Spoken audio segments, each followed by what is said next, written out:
엑피토와 엑시코, 비슷한 소리를 지닌 두 단어는 두 인물의 상반된 결말을 대조하고 있습니다. 죽음의 권세는 베드로를 결박하려 하였으나 엑피토, 실패했습니다. 자신을 신으로까지 추앙하는 군중들에 둘러싸인 헤롯은 신이 되지 못하고 벌레에게 먹혀 엑시코, 죽음을 맞이했습니다.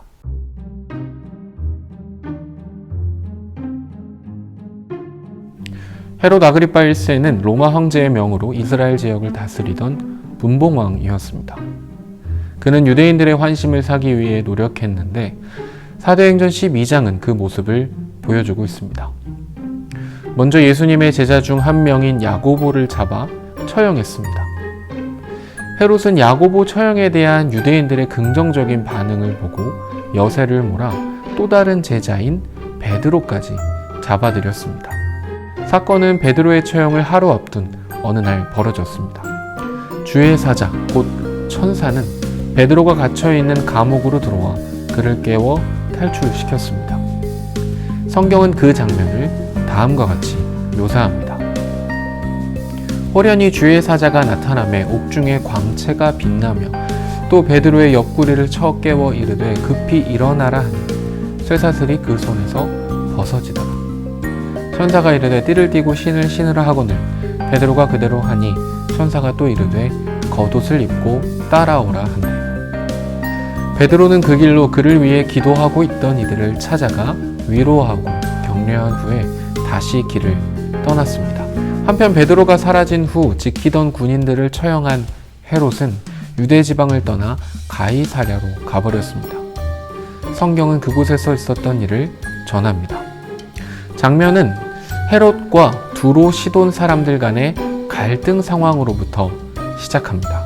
어떤 이유에서였는지는 모르지만 헤롯이 두로와 시돈 사람들을 노여워하자 헤롯 왕궁에서 식량을 조달하던 두로와 시돈 사람들이 어려움을 면하기 위해 헤롯과의 관계를 개선하려고 했습니다.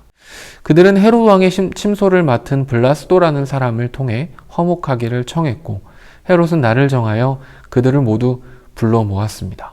그들이 모였을 때 헤롯이 은빛으로 번쩍이는 옷을 입고 대중을 향해 연설하자 백성들은 그를 사람을 넘어 왕을 넘어 신으로까지 추앙하기에 이르렀습니다. 성경은 이에 대한 헤롯의 반응과 그 반응으로 인한 결과를 다음과 같이 묘사합니다. 헤롯이 영광을 하나님께로 돌리지 아니하므로 주의 사자가 곧 친히 벌레에게 먹혀 죽으니라. 오늘 살펴본 본문은 같은 단어와 비슷한 음가를 지닌 단어의 배치를 통해 베드로와 헤롯의 상반된 결말을 대조합니다. 베드로와 헤롯에게 나타난 주의 사자 곧 하나님의 천사는 두 사람을 동일하게 대합니다. 베드로의 옆구리를 쳐서 깨우는 한편 헤롯을 쳐서 죽게 만듭니다. 동일한 단어, 동일한 행동이지만 결과는 사뭇 달랐습니다. 잠에서 깬 베드로에게 일어난 일은 그의 손을 결박하던 쇠사슬이 엑피토, 곧 풀어진 것이었습니다. 그러나 헤롯은 벌레에게 먹혀 엑시코, 죽음을 맞이했습니다. 비슷한 소리의 단어가 묘사한 사뭇 다른 결말. 그러나 이를 두고 하나님은 자신을 잘 섬기는 자에겐 편안한 길을 주시고 그렇지 않고 교만한 이에겐 끔찍한 형벌을 주시는 것으로 해석하기에는 다소 무리가 있습니다. 베드로가 풀려난 것은 놀라운 은혜이나 바로 직전에 순교한 야고보의 경우가 있었고 헤롯은 죽임을 당했으나 이후로도 하나님을 거부하고 주의 제자들을 가두고 죽이는 일은 계속해서 일어날 것이기 때문입니다. 다만 우리는 헤롯의 죽음을 묘사한 구절에 이어지는 말씀이 무엇인지 주목해 보아야 합니다. 하나님의 말씀은 흥왕하여 더하니라. 베드로가 기적처럼 풀려났고 헤롯은 마치 벌을 받은 것처럼 죽음을 맞이했지만 그것과는 상관없이 여전히 하나님의 말씀은 흥왕하고 있었다는 말입니다. 이 말씀은 베드로가 기적처럼 풀려나지 못해 죽임을 당하고 헤롯은 기세가 등등하게 승승장구하더라도 그것과는 상관없이 하나님의 말씀은 여전히 흥왕할 것임을 말하고 있습니다. 하나님의 살아계심과 예수 그리스도의 죽음과 부활을 전하는 하나님의 말씀은 영원히 결박당하지도 감추어지거나 변하지도 않을 것입니다.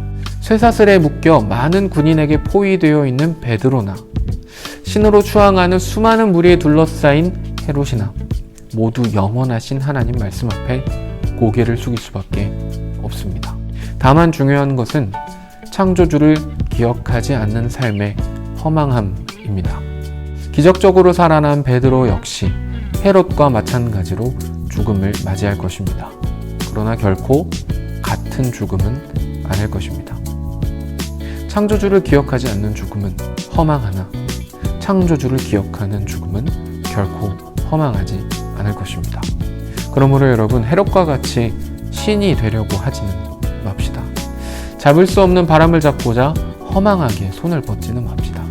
썩을 것을 마치 영원할 것처럼 여겨서 고집스럽게 붙들고 있지는 맙시다. 오히려 베드로와 같이 때로는 결박당할 길을 걸어도 영원히 흥왕할 하나님의 말씀을 전하는 통로로 살기를 구합시다. 그렇게 사는 삶은 결코 쇠사슬에 결박당한 삶이 아닌 하나님의 손을 붙잡고 사는 삶일 것입니다. 전도서의 말씀으로 마무리를 하려 합니다. 너는 청년의 때에 너의 창조주를 기억하라. 곧 곤고한 날이 이르기 전에 나는 아무 낙이 없다고 할 해들이 가깝기 전에 해와 빛과 달과 별들이 어둡기 전에 비 뒤에 구름이 다시 일어나기 전에 그리하라.